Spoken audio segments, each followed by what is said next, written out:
हरे कृष्णा। श्रीमद्भागवतम स्कंद 3 अध्याय 2 remembrance of Lord Krishna. श्लोक संख्या 7। उद्धव जी ने कहा, my dear Vidura, the son of the world lord Krishna has said. Vidur ji से उद्धव जी कह रहे हैं कि अब श्री कृष्ण इस धरा धाम पर नहीं रहे। और ये सुनते ही विदुर जी शोकमय हो जाते हैं।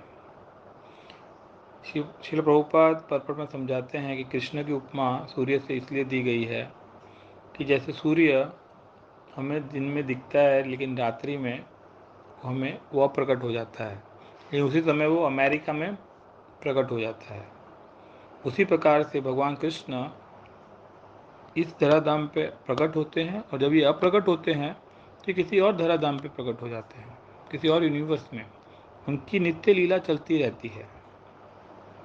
भगवद गीता में भगवान कहते हैं कि वो ब्रह्मा जी के एक दिन में एक बार प्रकट होते हैं।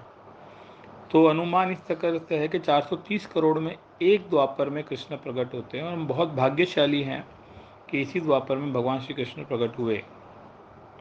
श्लोक संख्या 8। जो यदुवंशी थे वो ये नहीं समझते थे कि श्री कृष्ण पूर्ण पुरुषोत्तम परमेश्वर है। जिस प्रकार एक मछली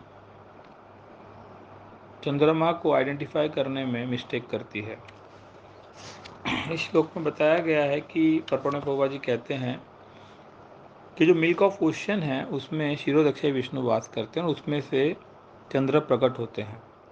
लेकिन उस मिल्क ऑफ ओशन की जो मछलियां हैं वो चंद्र को आइडेंटिफाई प्रॉपरली नहीं कर पाती है। वो ऐसा सोचती है कुछ प्रकाश देने वाला कोई समथिंग इज देयर, उससे ज़्यादा वो कुछ नहीं मानती। उसी प्रकार से जो यदुवंशी थे वो कृष्ण को कोई पावरफुल व्यक्ति मानते थे, लेकिन वो ये नहीं मानते थे कि पूर्ण पुरुषोत्तम परमेश्वर है। तो आप देखिए, जिनके साथ भगवान रहे, उठते थे, सोते थे, खाते थे, पीते थे, अपने परिवारजन, वो भगवान को नहीं समझ पाए तो हम और आप तो कैसे समझ सकते हैं।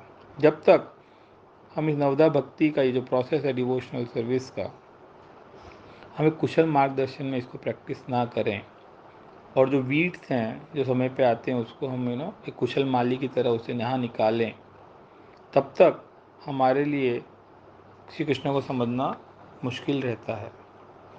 भगवान बचपन से ही श्री कृष्ण ऐसे बहुत सारी लीलाएं किए, जैसे पूतना का वध किए, तृणावत का वध किए, अगासुर, बकासुर, गोवर्धन पर्वत उठाए, है ना। षड ऐश्वर्य जो उनमें पूर्ण रूप से थे उनका उन्होंने डेमोन्स्ट्रेशन किया।